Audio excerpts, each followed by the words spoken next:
Um, Human existence seems to be a finite suspended between two infinities.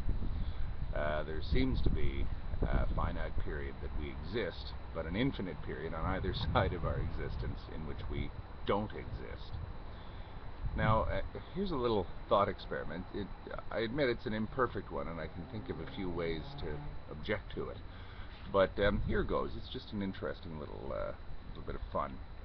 Let's say that, regardless of what we believe to be the nature of consciousness, or the origin of consciousness, or where consciousness goes upon death, we suspend our belief, or my sort of suspicion that it's lights out.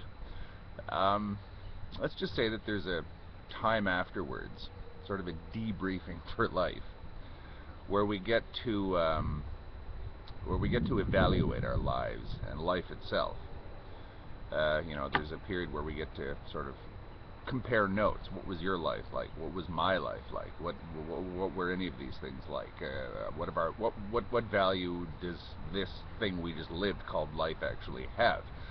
Now that, of course, we'll have to assume that we can see that it was finite, and that we're headed towards something infinite, even if it's infinite nothing.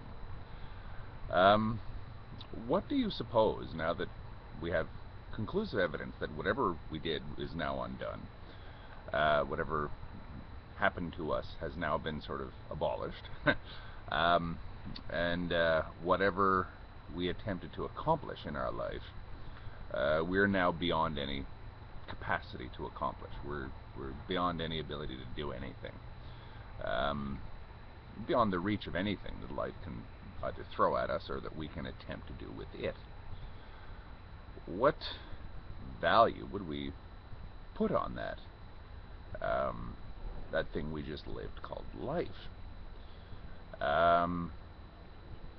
Would there be a consensus as to what it all meant?